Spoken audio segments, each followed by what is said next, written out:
Good evening, friends. Welcome to the Sunday service for the Vedanta Society of Providence. We will begin our service with the recitation of the congregational prayer. The words will be shown if you'd like to follow along.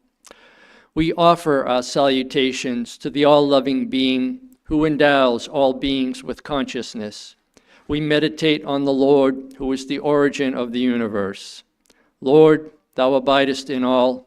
Thou art all, thou assumest all forms. Thou art the origin and goal of all. Thou art the self of all. Thou art existence, knowledge, and bliss. Salutations unto thee. May the world be peaceful. May the wicked become gentle. May all creatures think of mutual welfare. May their minds be occupied with what is spiritual and abiding. May our hearts be immersed in selfless love for the Lord. Peace, peace, peace be unto all.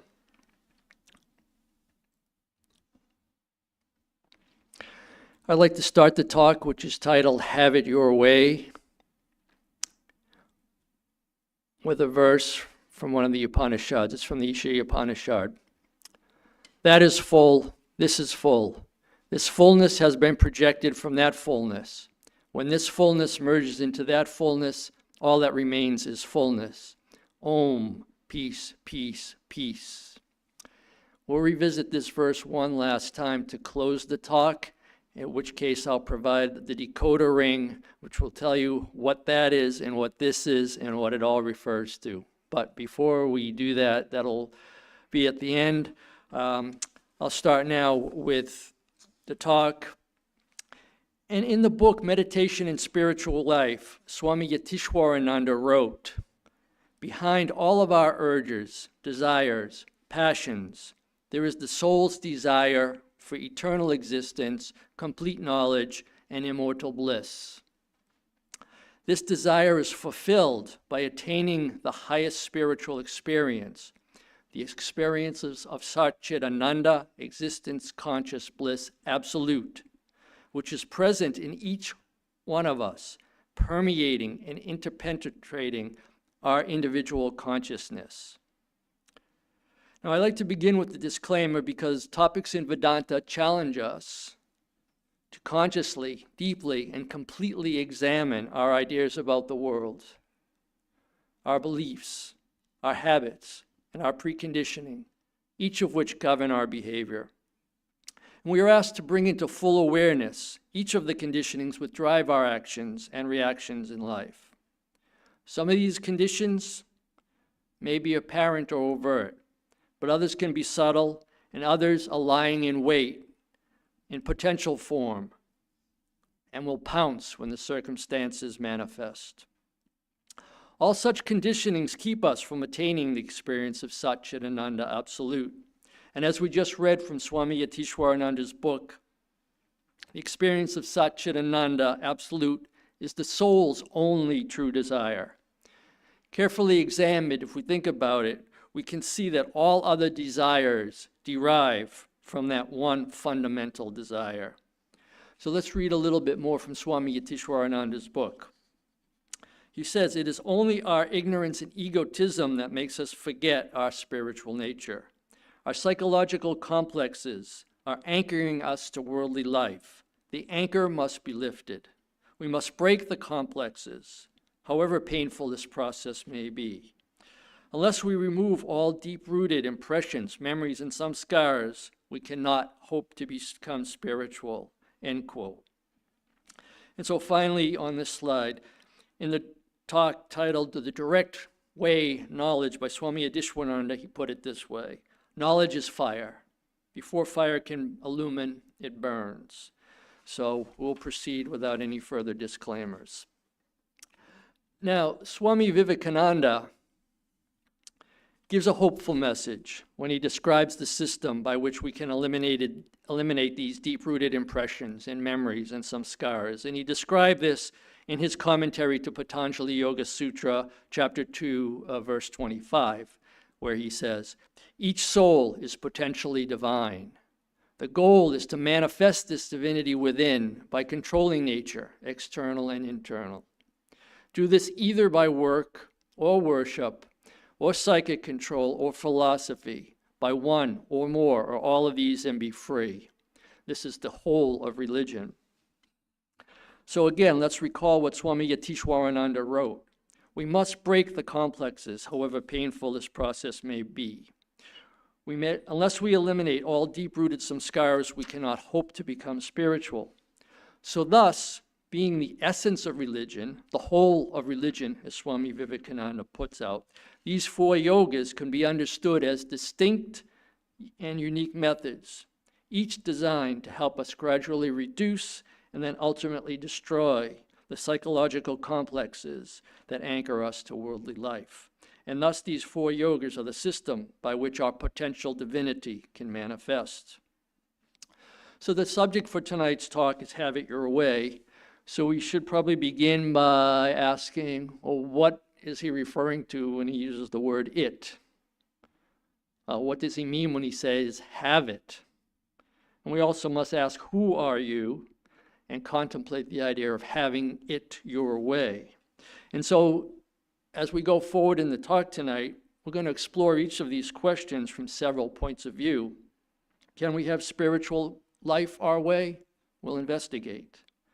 And along the way, we're going to review several Upanishads, verses from several of the Upanishads, which will provide some good insight into answering this question.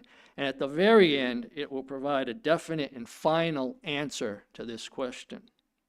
But before we get to their point, we have to establish some background. So I want to start with a short, important verse. Humpty Dumpty sit upon a wall. Humpty Dumpty had a great fall. All the king's horses and all the king's men couldn't put Humpty Dumpty together again. Now, I'm sure you're not expecting this verse from a child's magazine in the 1800s to come up in a talk at Vedanta, especially a talk that's going to be based largely on the Upanishads. However, this simple verse actually can help us convey some very important ideas in Vedanta. Specifically, Vedanta teaches that there is a single unbroken field of consciousness which pervades the entire cosmos. And about this single field of consciousness, Swami Yatishwarananda has already said, it is present in each one of us, permeating and interpenetrating our individual consciousness, and it is of the nature, existence, knowledge, and bliss absolute. Now, in Advaita Vedanta, especially as founded by Adi Shankaracharya, teaches that there's no distinction between Atman and Brahman. No distinction between our individual consciousness and that single all-pervading field of consciousness. And it's interpenetrating our individual consciousness right now, at this very moment. And according to Advaita Vedanta, Brahman is the only reality. Everything else is an illusion, which it calls Maya. On the Vedanta Society of Providence webpage, we can read exactly this. Brahman is immanent in all beings as the Atman, which is a person's true self and true source of happiness. But owing to ignorance, a person identifies with the body and mind and runs after sense pleasures. This is the cause of all evil and suffering. As ignorance is removed, the Atman manifests more and more. This manifestation of potential divinity is the essence of true religion. End quote. That was taken right from our webpage. Now, based on that statement from the webpage, it seems fair to conclude that truth is realized or revealed to us in direct proportion to the amount of ignorance removed. So that which is present in each one of us, permeating and interpenetrating our individual consciousness, is identical with the only reality, the one universal consciousness called Brahman. It is true for all of us right now. We just need to experience it. The question often asked is, well, why do we not see it right now? And using the Sanskrit word, Vedanta answers it's avidya, or ignorance. And liberation or moksha is achieved by realizing the non-dual nature of existence when one recognizes their true self as Brahman. If we do not realize it in the current life, we will need to try again. In the Isha Upanishad, verse 15, a prayer is offered. The door of truth is covered by a golden disc. Open it, O nourisher. Remove it so that I, who have been worshiping the truth, may behold it. Swami Nikhilananda, in his commentary, states that this prayer, along with verses 16 and 17, are typically offered by the dying or at the end of life, right? It's a person who has spent their whole life worshiping truth, but now, may I behold it. Remove the obstacles. May I behold it.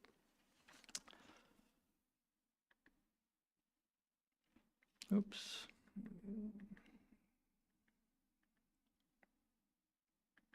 Going the wrong way here. All right. So we come back to this slide again, and this verse is taken from the Svatashvatara Upanishad, chapter 4, verse 5.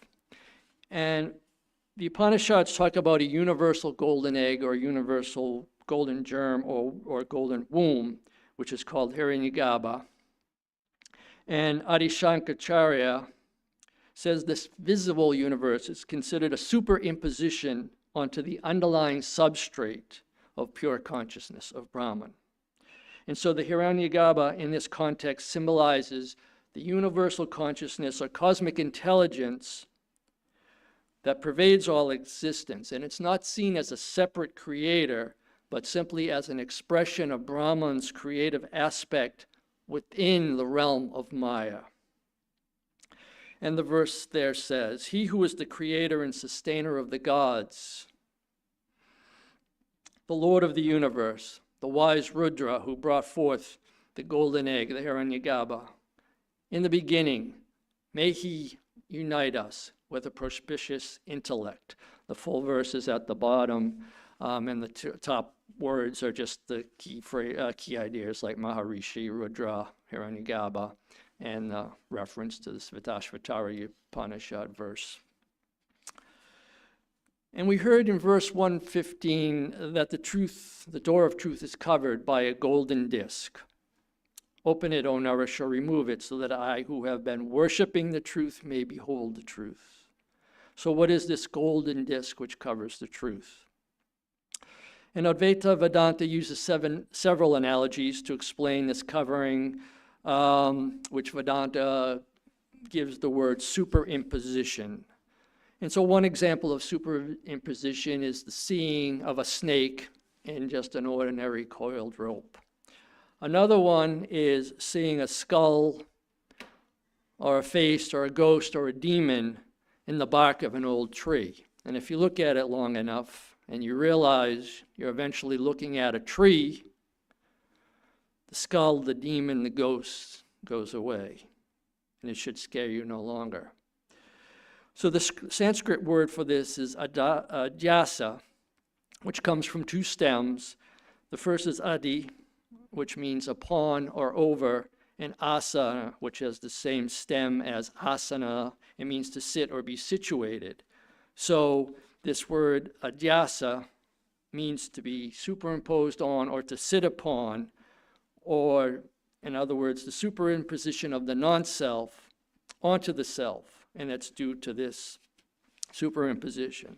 So in this example, the bark of the tree represents the substratum, the unchanging background for the illusion of the skull or the ghost or the demon, whatever you saw.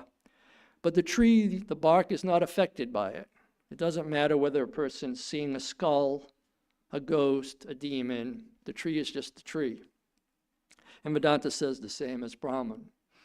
Brahman just exists, no matter what plays out in the realm of superimposition.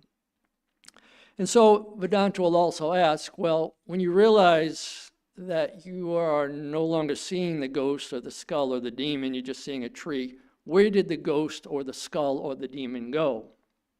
And Vedanta answers, of course, it didn't go anywhere because it never existed in the first place.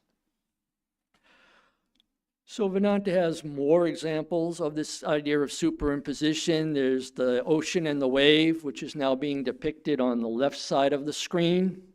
And you can see several planes starting at the most foreground, the closest to you, where the wave has actually foamed up. A little bit further back is a piece of the full cityscape, and then it's blocked out a little bit by another wave, and then a little bit more further back you see more of the scape, and then you finally see the full scape. So the ocean and the wave, we see bits and pieces or individual pieces, but not necessarily the full non-dual existence.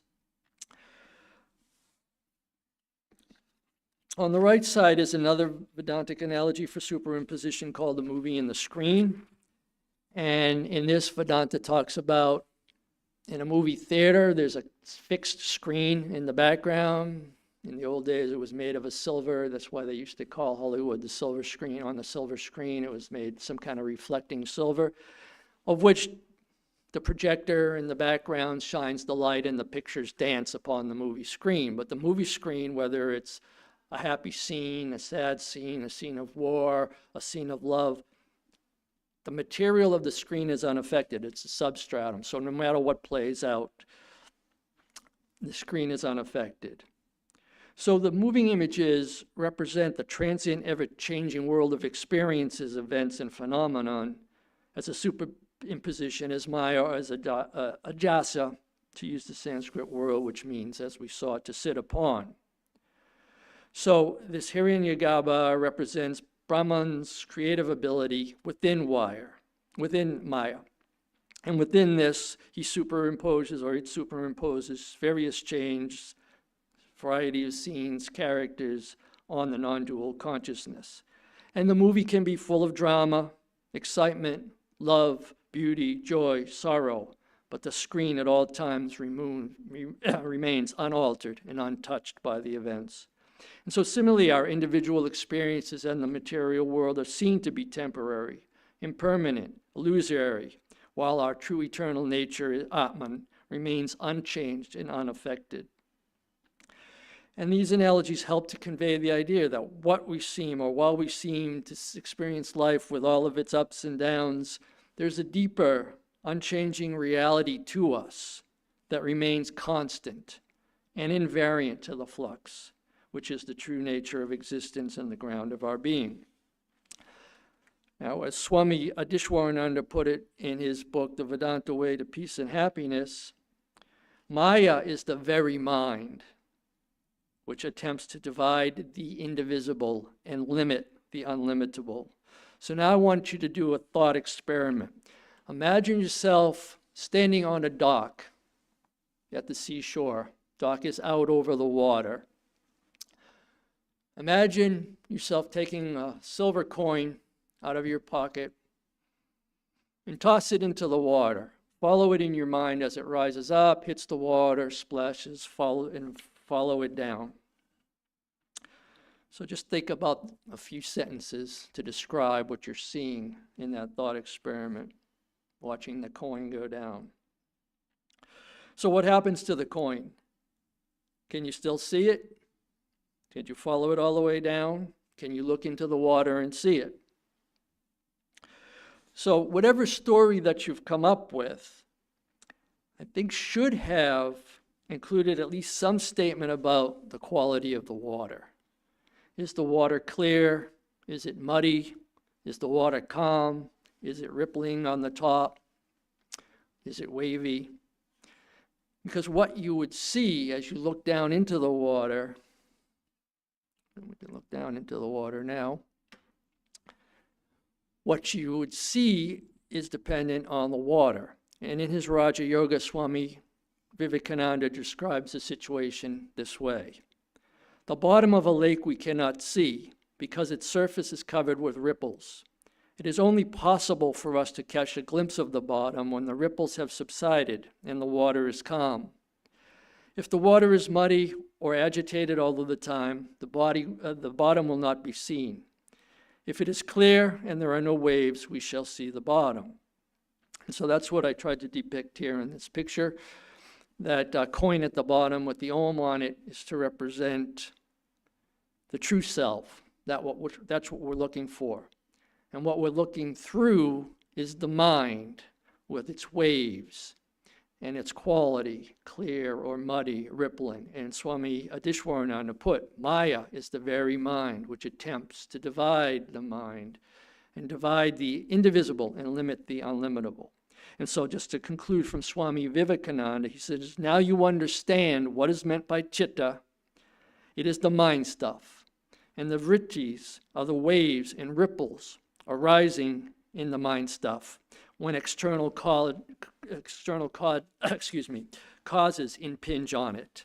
These vrittis are our universe. And that's the end of Swami Vivekananda's quote. And it's also why Swami Adishwarananda says, Maya is the very mind which attempts to divide the indivisible. And if you go to a swimming pool, you can actually see this phenomenon in action. Just go to observe the deep end of the pool, because that's where the drain usually is, and it's usually made of brass or aluminum or some non-corrosive stuff so that it doesn't get chewed up by the chlorine. But you watch, and just watch that drain as people splash around in the swimming pool, and that drain will appear to be shifting around and dancing at the bottom of the swimming pool. Of course, we know the drain is not moving. It's just the illusion created by the moving waves.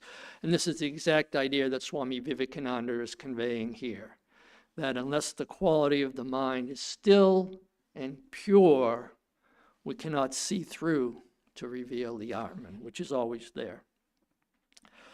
Okay, so with that, I wanted to take a couple of looks at what our interaction with this superimposition can be like.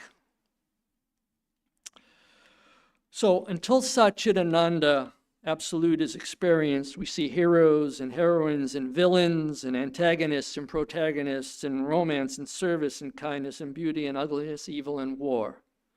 Okay, so this is like an AI created. I asked them to create a child trying to control what's going on in the movie.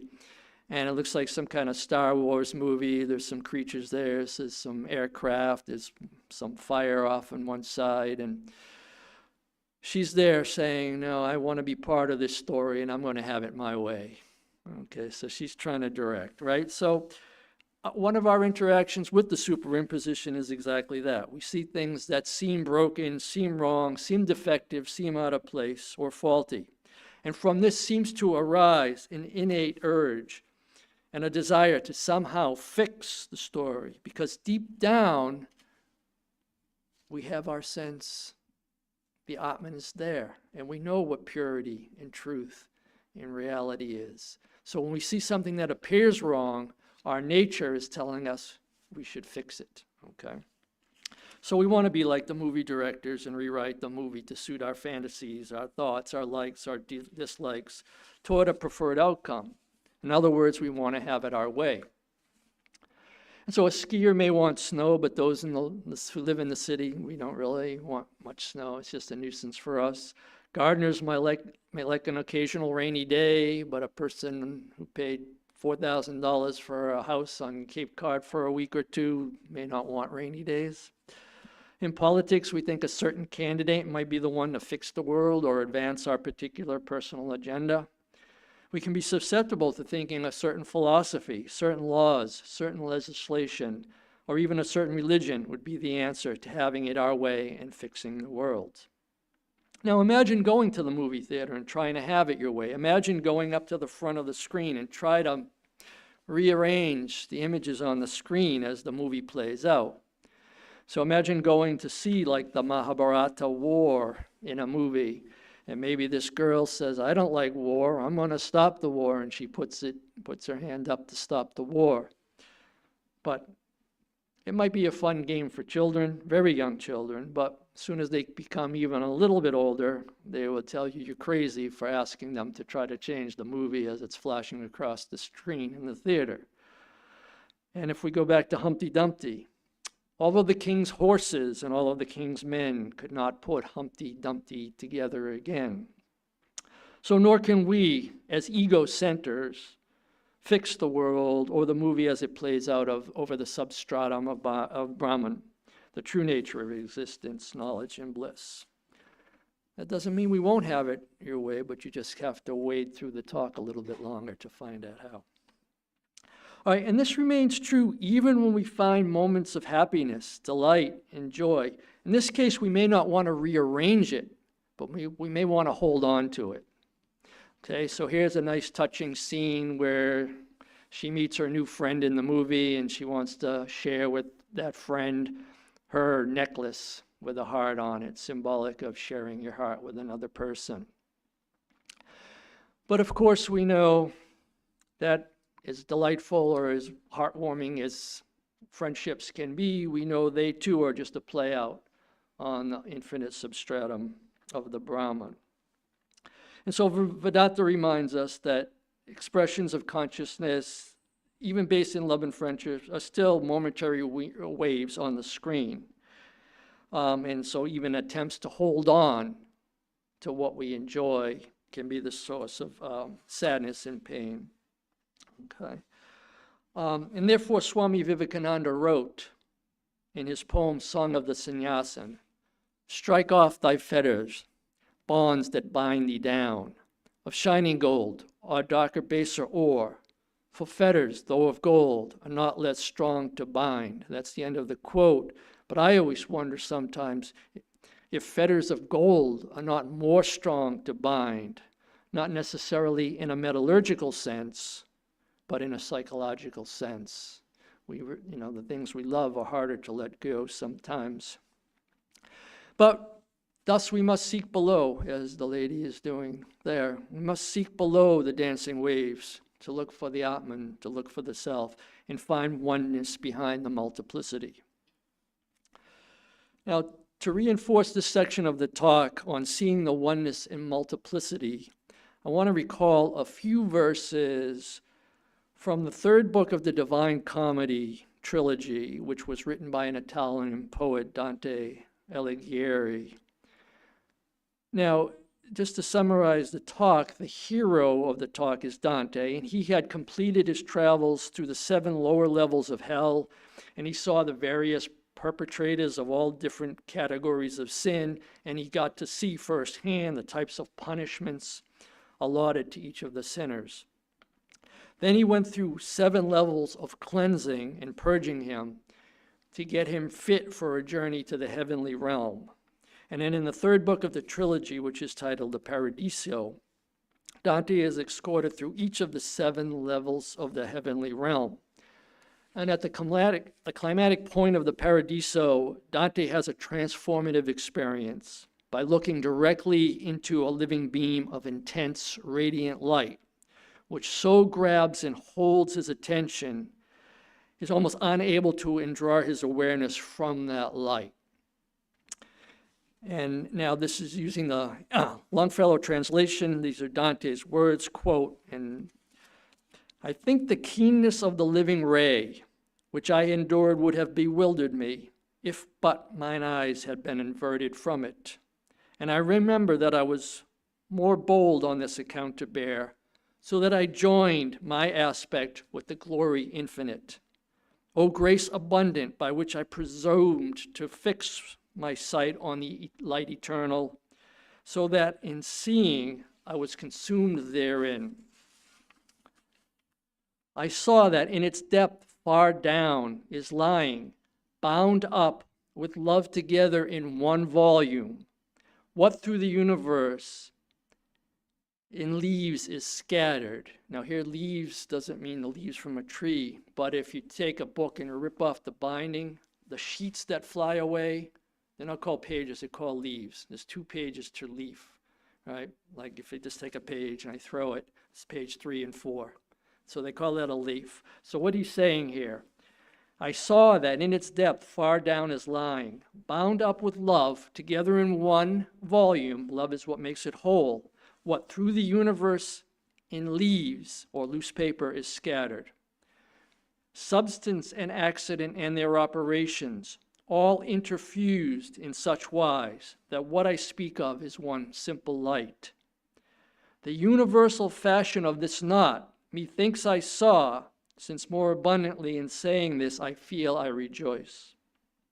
My mind in this wise wholly in suspense, steadfast, immovable, attentive gazed, and evermore with gazing grew enkindled. And this reminds me of the concept of samadhi, right? My mind is wholly in suspense, thoughtless, no active thoughts going on, steadfast, immovable.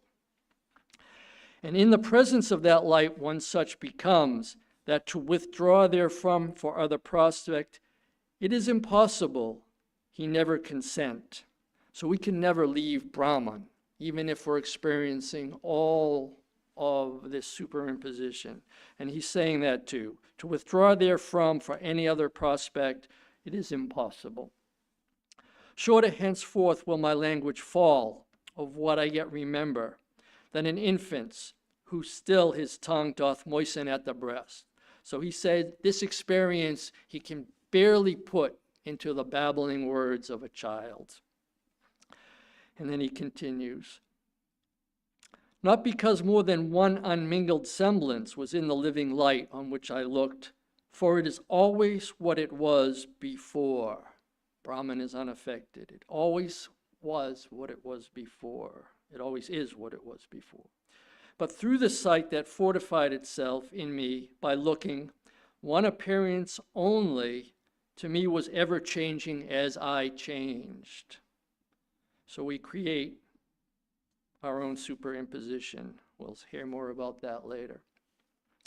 Oh, how all speech is feeble and falls short of my conceit, and this to what I saw is such, 'tis not enough to call it little. Again, we hear this from all of the sages. Ramakrishna said, I can only go so far, and then words fail me, I cannot tell you beyond that. Other rishis and say it's indescribable experience. And then Dante concludes, O light etern, soul in thyself that dwellest. And here soul is not the S-O-U-L of the Christian soul, it's S-O-L-E, meaning one, singular, one, right? So, O light etern, soul in thyself, only one. Soul knowest thyself, and known unto thyself, and knowing lovest and smilest on thyself. So, despite all of the superimposition, the Brahman is eternally Brahman, and it is of the nature of love. And so since I came across that a few years ago, I always really enjoyed them, especially having had some background in Vedanta, and to see what to me at least is another way of explaining the superimposition onto a non-dual consciousness. And see, Dante uses the philosophical concepts of Aristotle and Thomas Aquinas because substance in that sense refers to the essence. That's the way Aristotle and Thomas Aquinas use it. It's the essence of thing, the substratum, what we would say in Vedanta is the Brahman. While the accidents or the qualities or the attributes which modify it is what in Vedanta we would say is the superimposition. And as Dante said, in the divine realm, these distinctions merge harmoniously, creating a single unified light, symbolizing the pure, undivided essence of the divine reality, of which we have never left and are never able to leave, which is a nice way of putting it, because Brahman or Atman is our true nature, as we have already heard from Swami Yatishwarananda. It's the ground of our being. We can never leave it. We can superimpose ghosts and goblins and movie scenes on it, but we can never leave it. That's the idea. And in such an experience is what we really strive for as our one true desire. So we undertake spiritual practices so that we can exclaim like Dante, soul in thyself that dwellest, soul knowest thyself, and known unto thyself, and knowing lovest and smilest on thyself.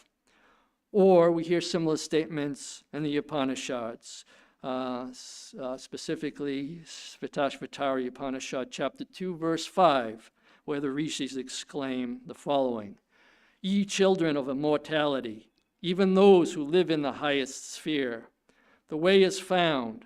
There is a way out of all of this darkness, and that is by perceiving Him who is beyond all darkness. There is no other way. And Swami Vivekananda also uses that to open his Raja Yoga. It's on page 1. So with this vision and this experience as our goal, what then is the way? and we had already heard from Swami Vivekananda that the way to manifest our divinity is by work or worship or psychic control or philosophy, by one or more or all of these, and be free. So the question then becomes, well, how do we undertake and combine these four yogas? Can we simply experiment? Can we mix and match to create our own spiritual life and have it our way? So I forgot that was the Dante piece, sorry. So now we're up to this slide here. And the idea of this one is you have a guru there, and he's got the four ingredients to combine: Raja, Bhakti, Jnana, and Kama. And as the devotees come, he's making it their way. He's cooking it up their way. And Swami Vivekananda says similarly, right? So before we hear from Swami Vivekananda, we'll just talk a little bit about the picture here. So we know that even for cooking meals, right, certain foods and spices blend well together. Other combinations do not. And then there's an entire science of cooking and diet based on the principles of Ayurveda, which I try to follow myself. But we also know that the amount of spices will agree with some bodies, but not in some constitutions, but not others. Not everybody can take add a handful of chilies to that, maybe we only can add one or two. And others can't even tolerate very much spice at all. So we have to eat. The principle of Ayurveda is to eat and cook according to one's constitution. And so we can adjust our diet. We can learn through experiments what works for us, what doesn't work for us, what causes uncomfort and all of that. But even in cooking and diet, experienced practitioner, Ayurvedic practitioner, would certainly be a shorter way, or at least the diagnosis would help us guide our approach to eating in our experiments. And so likewise, for an efficacious spiritual practice, the work for determining which of the four yogas, or which combination of the four yogas, and in what proportions, that's the work of the guru. And in the words of Swami Vivekananda now, the removal of ignorance or manifestation of inner divinity leading to God realization is achieved through yoga. There are four main yogas: Jnana Yoga, the yoga of knowledge; Bhakti Yoga, the yoga of devotion; Raja Yoga, the yoga of meditation; and Kama Yoga, the yoga of work. Each yoga is an independent means of realizing God. But since each yoga involves the cultivation of one of a person's faculties, such as reason, or feeling, or will, a combination of the four yogas is necessary for the development of a balanced, fully functioning personality. So that's the end of Swami Vivekananda's quote. And so that was the idea. I asked the AI to come up with a picture to capture that little paragraph there, and it came pretty close, I think. All right. But now, so we have to go on. So we got to talk more about having it your way. So even when a certain spiritual practice is prescribed to us, there still can arise from our psychological depths the idea of wanting to have it our way. Maybe we were asked to do 108 chants 4 times a day, 6 a.m., noon, 6 p.m., midnight. Doesn't sound too bad. And then you might think, well, 6 a.m. comes awfully early, and Swami wants me in the shrine, so maybe I can skip the midnight one. Yeah, I mean, I'll be there. It'll be 6 a.m. before we know it. And, well, those noontime chants, between cooking and laundry and the office, maybe I can skip the noontime chants too. So now you're down to 2 out of the 4 that the guru asked you to do, right? Or you could have another personality, somebody we might call an overachiever, who says, well, if 108 chants are good, maybe 1,008 chants will be better. And the Swami from Boston, Swami Tyagananda, told a story here once when he was giving either a retreat or a talk, that somebody had gotten a hold of Swami Vivekananda's Raja Yoga, read 1 or 2 of the breathing exercises, and spent 2 consecutive days doing nothing but that. And then he went to Swami Tyagananda and said, help me, I'm full of nightmares. I can't get any rest now. So, we should have it the way it's told to us and not modify it to the best that we can. And really, we only need to look to the Bhagavad Gita to see how the ideal devotee Arjuna tries to have it his way and tries to negotiate with Krishna, right? In chapter 2, verse 21, Krishna tells Arjuna, all right, this is your duty. This is a righteous war. It's a dharmic war. As a Kshatriya, you have to fight in that battle. And then Arjuna goes on to come up with all kinds of high philosophical sounding reasons why you shouldn't fight, right? But what Krishna told him was, this is your responsibility, and this is the importance of performing this even in the face of personal dilemmas and emotional turmoil. But Arjuna resists, as we know from reading the Gita. And his resistance was not born solely out of compassion. One of the reasons he gave was, well, look who's all on the other side that I got a battle against. These are relatives and former teachers and everything. But no, it wasn't just that. It was his desire to avoid the discomfort of his duties in the harsh realities of war. So he wished for a different path, one that did not irritate his fears and feelings. He put his ego, in other words, above the broader need for the righteousness, for the dharmic war, which he was supposed to fight as his responsibility as a Kshatriya. And so many of us may seek to adapt the guidance of our mentors to fit our own comfort zones and preferences, or sometimes we seek out advice that reassures us and allows us to stay within our paradigms and our comfort zones. And remember, we're just going to recall from Swami Yudhishwarananda again, it is only our ignorance and egotism that makes us forget our spiritual nature. Our psychological complexes are anchoring us to the worldly life. The anchor must be lifted. We must break the complexes, however painful this process may be. Unless we uproot all deep-rooted impressions, memories, and samskaras, we cannot hope to become spiritual. So Krishna's role then as the teacher is to guide Arjuna beyond his preferences and emotions towards a deeper understanding of duty and the true nature of the self. And Krishna's teachings challenge Arjuna to rise up above his immediate ego-based desires. So the moral of the story of this section is that true growth often can lie outside of our comfort zone, and a wise teacher like Krishna should help us recognize and then transcend the limitations. In chapter 11, Arjuna again wants it his way. He says, show me your divine form. I want to see your divine form. And so eventually Krishna says, well, you need divine eyes to see it.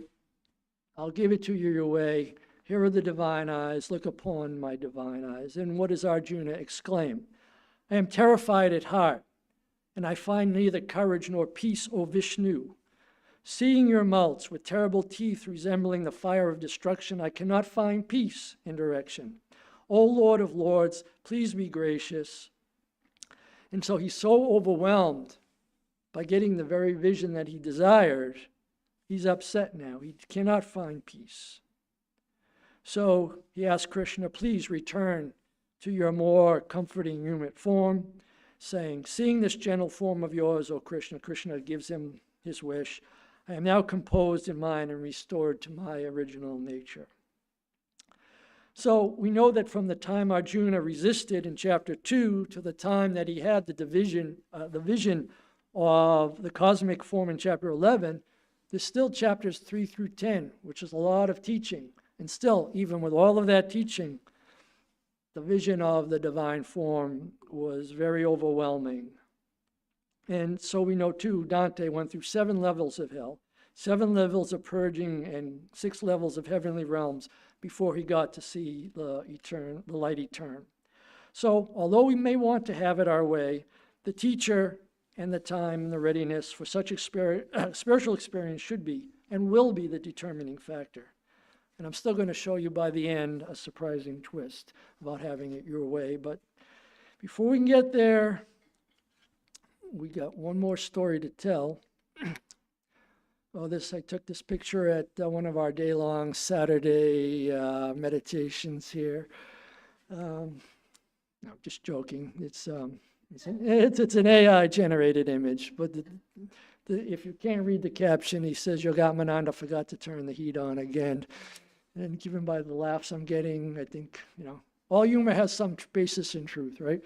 Okay, so I want to move on to one more story in the last 15 minutes here. And this is a story told by Swami Vivekananda during a lecture on Bhakti Yoga.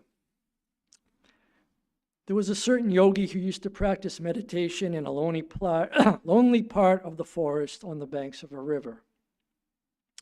And there was a poor cowherd, a very ignorant man, who tended his herd in that same area. And every day the cowherd used to see the same yogi meditating, practicing austerities, living alone and studying. And the cowherd got curious as to what the yogi did and what his story was. So the cowherd went to the yogi and said, "Sir, can you teach me the way to God?" And the yogi was a very learned man, been replying and studying Vedanta and practicing austerities. He said, "How can you possibly understand God, you common cowherd? Blockhead, go home and tend your cows and don't bother your head with such things." So the cowherd went away, but somehow a real want had come into him. So he could not rest, and he came to the yogi again and said, "Sir, won't you please tell me something about God?" And again, the cowherd was repulsed by the yogi, saying, "You blockhead, you can't understand. Go home, go home." But the cowherd wouldn't sleep, he couldn't eat, he would not take no for an answer. He must know something about God. So he came again to the same yogi. And the yogi, well, all right, I got to quiet this guy. I got to send him away. So I'll teach you. Let me teach you something about God. So like Arjuna, this man wanted to see the cosmic form of God. I wanted to know what form God took. So he asked, "What sort of being is God? What is his form? How does he look?" And the yogi said, "Well, God is just like that big bull, the finest bull in your herd.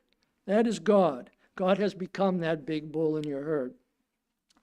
So the cowherd believed him and went back to his herd. And so day and night he took that bull for God and began to worship it. He brought the greenest grass for that bull, rested close to it, sat close to it. Days and months and years passed, and the cowherd's whole soul was there in that bull. One day he heard a voice, as it were, coming out of the bull. "The bull speaks," the cowherd thought. My son, why is the bull speaking? Bulls can't speak, no, not at all."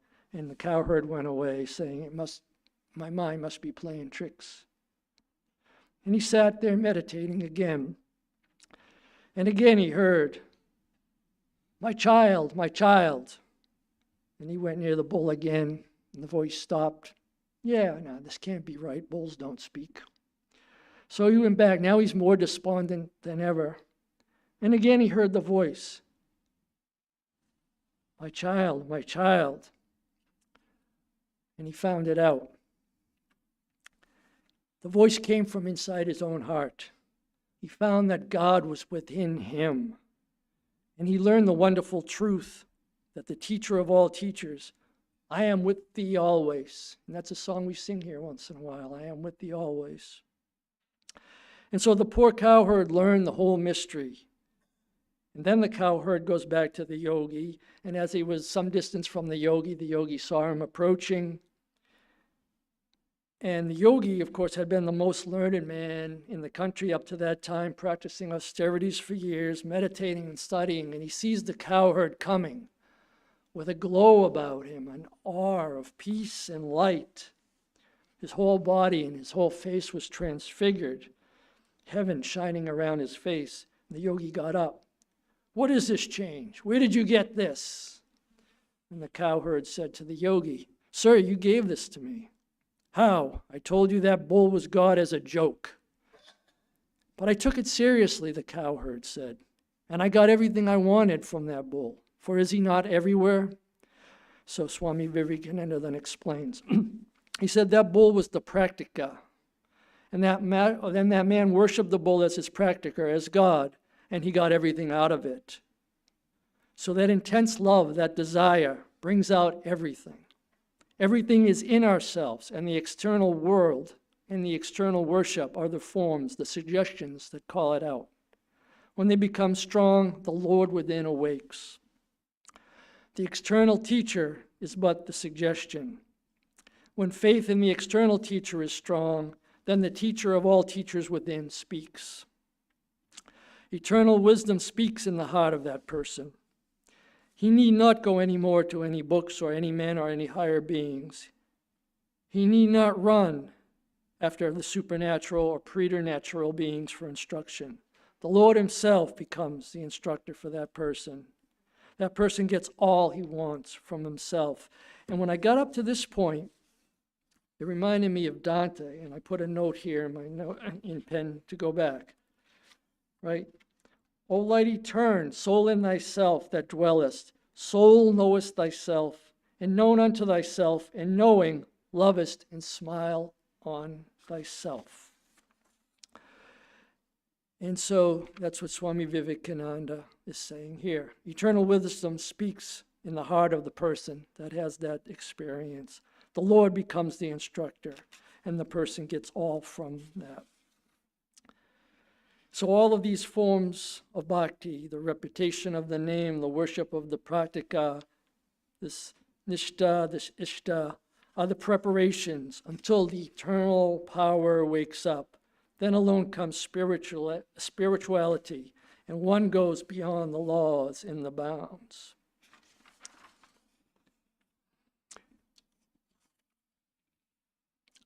So in the last few minutes, before I get to that.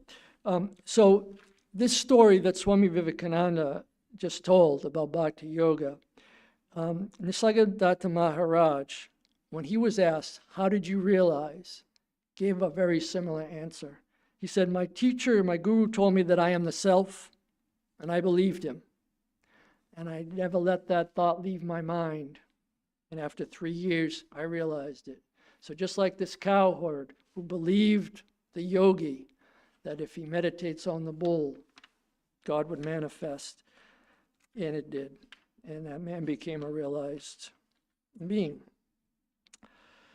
So now I want to read from Swami Nikhilananda's translation of the Ishaya Upanishad.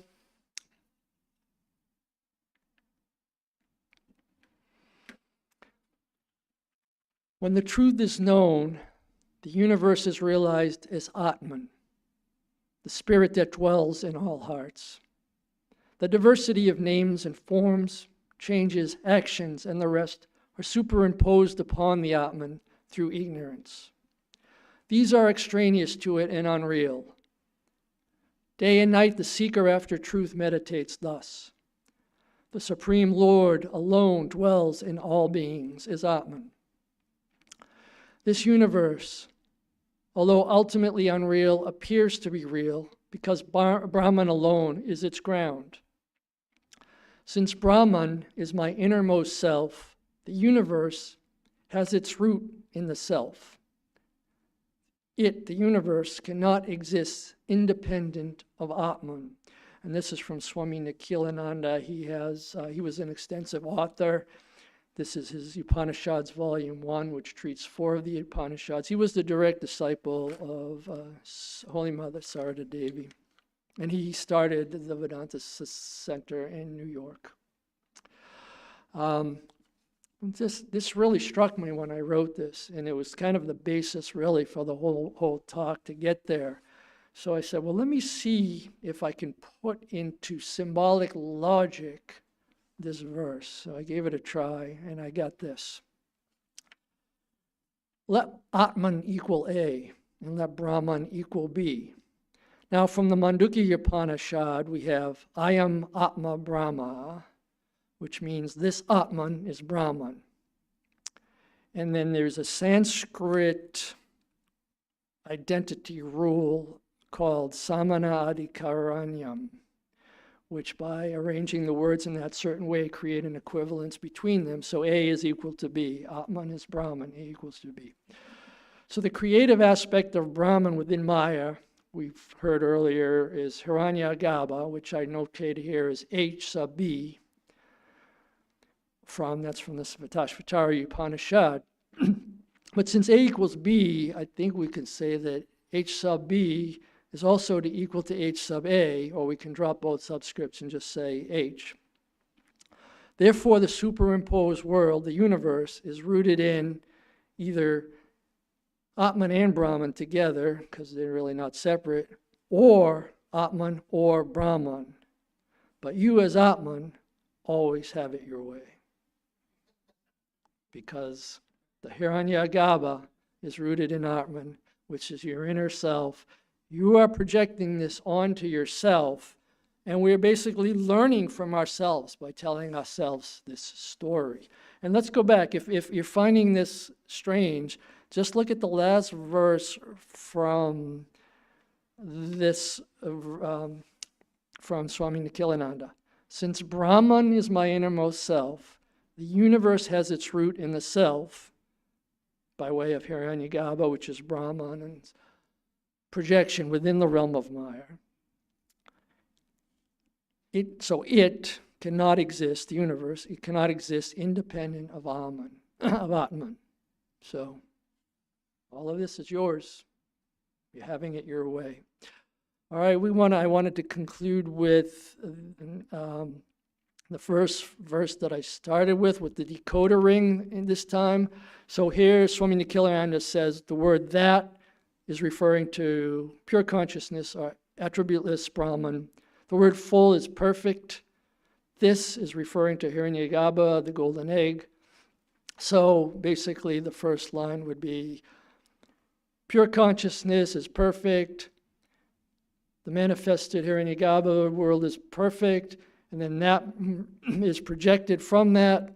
And then when this fullness merges into that fullness, all that remains is fullness. We're left with the non-dual. So I just wanted to credit the two Swamis. Of course, I used a lot from Swami Vivekananda too, but these are the two Swamis whose books I consulted: Swami Yatishwarananda, Meditation and Spiritual Life, and Swami Nikhilananda, whose series on the Upanishads is fascinating. I just started with volume 1, but I'll be continuing on with that. Direct disciple of Sarada Devi, and then the references and credits.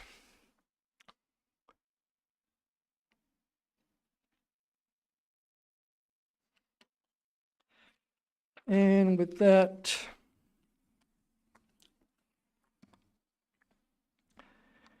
we will do the announcements for the week now. Swami Yogamananda is on a lecture tour in India until March 31st. His itinerary is on our webpage, so you can follow it stop by stop. I think he even has some flight numbers and arrival times there, so you can follow it pretty closely if you'd want. Next Sunday, the talk is Sri Chaitanya and Our Spiritual Life, and that will be given by Abhijit Sakar. On Tuesday, Rajaswari Balasubramaniam, sorry if I didn't get it exactly right, will be giving part 2 of her 4 women devotees of Sri Ramakrishna. That'll be Tuesday, March 11th. Friday, March 14th will be a video replay of a previous Bhagavad Gita class. And then there is a retreat, an all-day retreat by the Swami, who is from the Vedanta Society of British Columbia in Canada. His topic is Yoga a Science? That'll be Saturday, April 12th from 10 a.m. to 6 p.m. It's an all-day retreat. Prior registration is required. The webpage registration will begin on Saturday, March 15th on our website. Registration can also be done in person if you come to a Tuesday or Friday class, and Naomi is here. Now we'll have Arati, and then that'll be followed by soup supper, and then, I got to do the closing prayer first.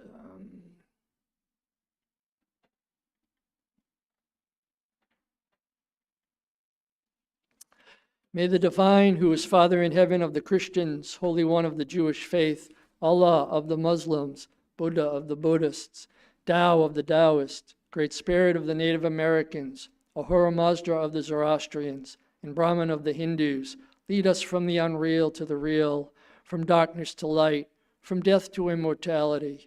May the all-loving being manifest unto us and grant us abiding understanding and all-consuming divine love. Peace, peace, peace be unto all. Now we'll have arati. No, thank you.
Breaker of all our worldly bondage and adored by all, we adore you too.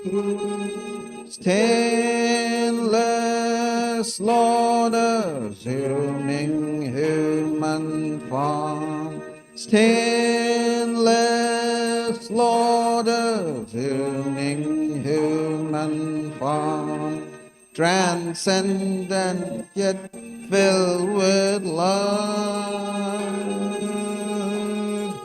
You free us from the stain of sin and ornament our world.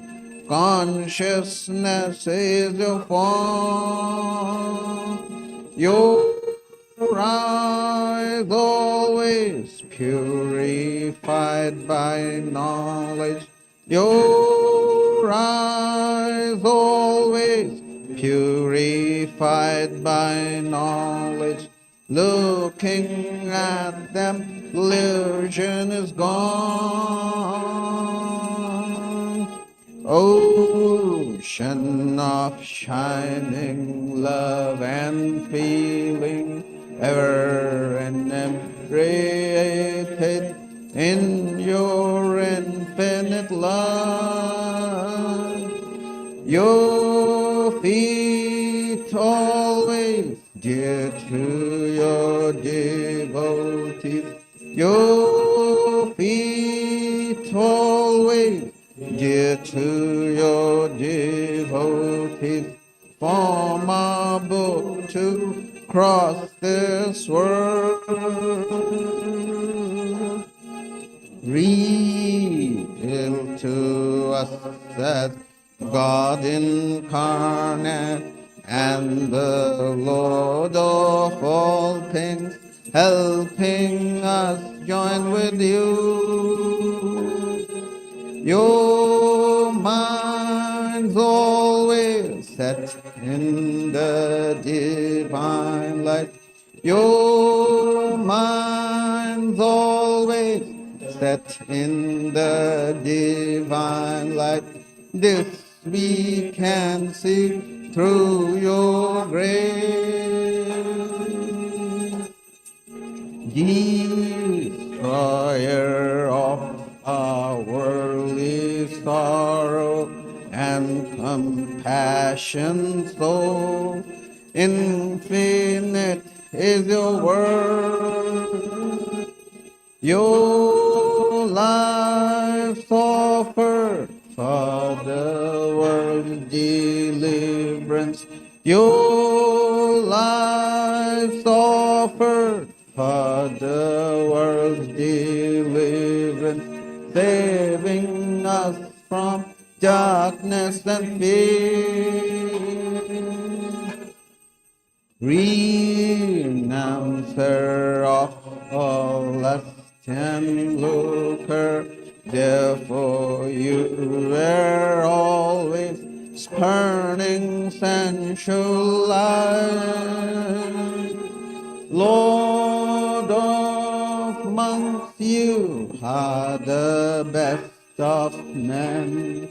Lord of monks, you are the best of men. Grant to us pure love for you. You're fearless and you're free from doubting, with your mind very firmly resolved. Causeless refuge of your devotees, causeless refuge of your devotees, renouncing caste and birth. Our treasure is your holy feet, which take us very soon across this puddle of life.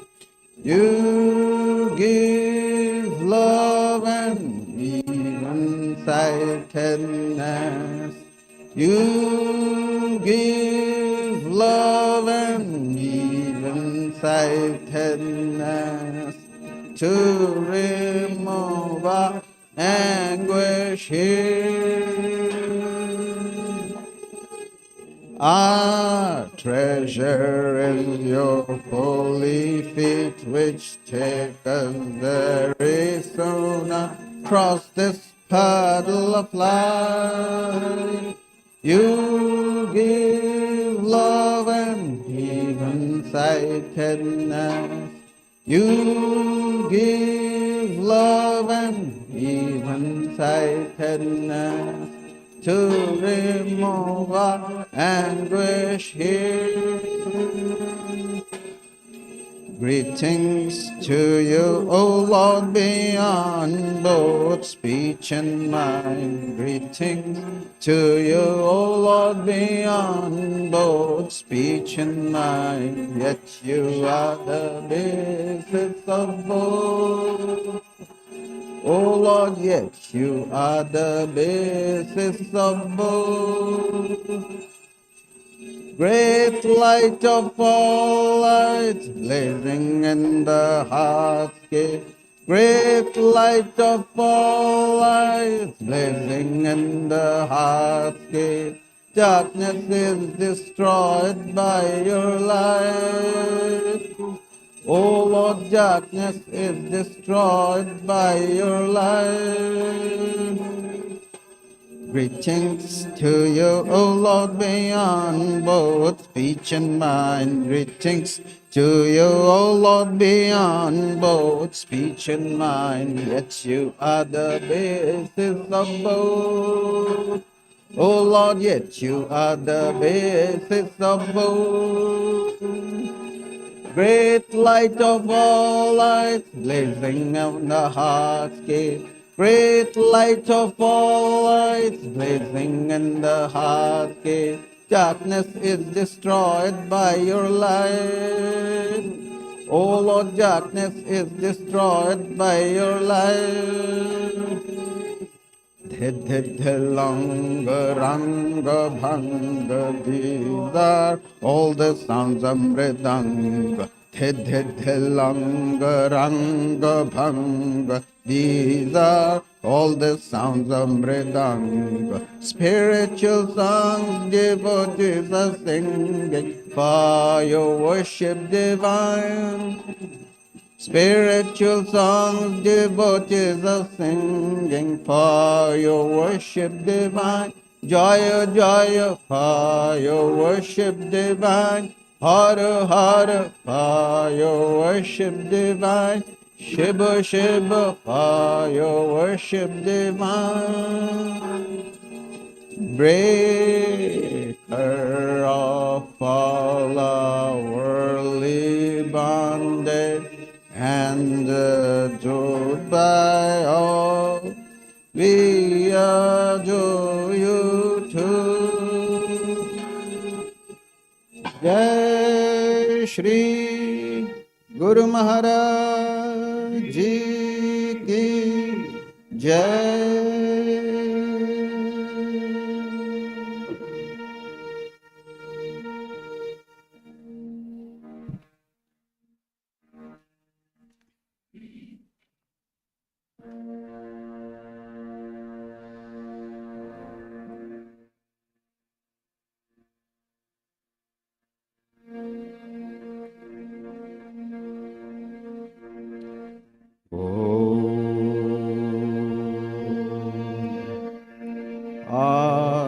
Auspicious and blessed graciousness sublime, all noble ends you give to us, granting us refuge, all seeing glory. O Mother Divine, our love to you. Creation, preservation, dissolution are your powers, eternal one. Nature's real basis, nature's essence. O Mother Divine, our love to you. We come seeking refuge from anguish. Be our Savior through your deep concern. All our suffering remove, Goddess. O Mother Divine, our love to you.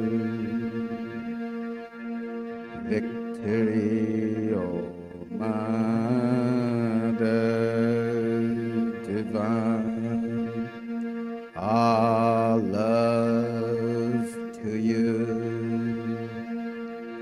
Blessed Mother Divine, our love to you. Blessed Mother Divine, our love to you. Blessed Mother Divine, our love to you.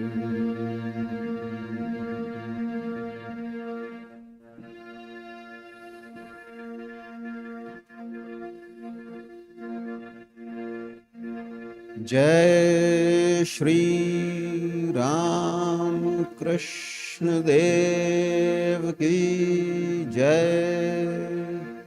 जय श्री शारदा देवी की जय।